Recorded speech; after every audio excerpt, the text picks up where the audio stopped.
Alors, pour commencer la saison, tiens, on va faire le point avec vous sur certaines annonces gouvernementales qui ont été faites ces derniers temps. Je vous laisse la parole. Oui, Claude, on va récapituler ça ensemble un petit peu. Déjà, il y a le ministère des Services sociaux du Québec qui a annoncé l'attribution de nouveaux fonds à plusieurs régions du Québec pour la lutte contre l'itinérance. En tout, c'est une somme de plus de 7,6 millions de dollars qui a été débloquée.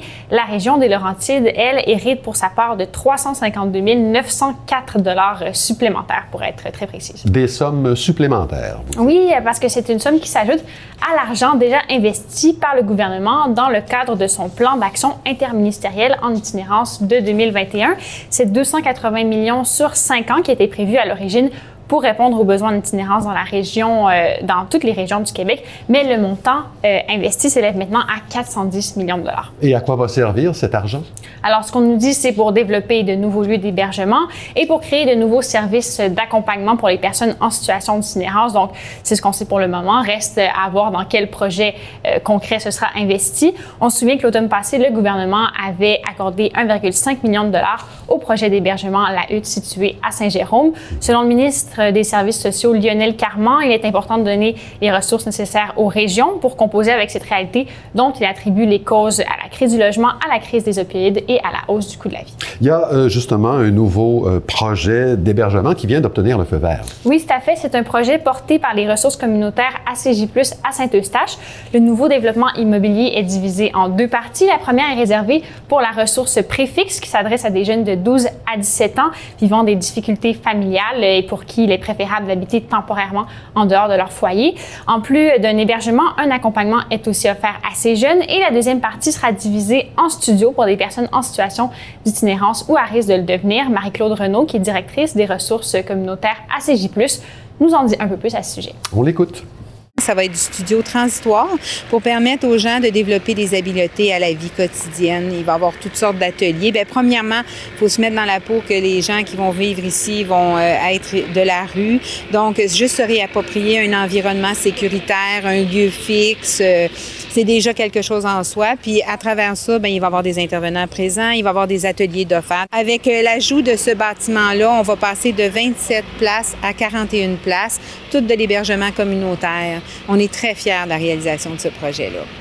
Il y a, Clara, une partie du financement là, qui provient du programme d'habitation, programme Habitation abordable du Québec qui a été mis sur pied par la CAQ et qui a reçu quand même son lot de critiques. Effectivement, aucun des 8000 hébergements promis n'a vu le jour depuis la mise en place du programme en 2022. De toute façon, selon le Front d'action populaire en réaménagement urbain, aussi connu sous le nom du FRAPRU, cette promesse n'est pas suffisante. Il faudrait plutôt 50 000 nouveaux logements sociaux en 5 ans pour enrayer la crise du logement. Le ministre de l'Environnement et député de Deux-Montagnes, Benoît Charette, était présent pour la pelletée de terre inaugurale du nouveau centre d'hébergement à Saint-Eustache. Il est conscient des critiques émises envers son gouvernement, mais voit ce nouveau projet comme un pas dans la bonne direction. On parle d'une inauguration là, dans les prochains mois. On voit la construction est bien amorcée, mais inauguration vraisemblablement mi-décembre, début janvier. Donc assez rapidement, là, le milieu va pouvoir bénéficier là, de ces ressources-là. Et de son côté, la ville de Saint-Jérôme a décidé de se prévaloir de ces nouveaux droits qui sont accordés par la loi provinciale 31 sur le logement. Oui, cette fameuse loi controversée de la ministre de l'Habitation, France-Hélène Duranceau, qui a été adoptée l'hiver dernier. Un des articles de la loi modifiant diverses dispositions législatives en matière d'habitation permet aux villes de plus de 10 000 habitants dont le taux d'inoccupation est inférieur à 3 % de donner le feu vert à des projets de construction de 3 hébergements ou plus sans tenir compte des règlements d'urbanisme déjà établis.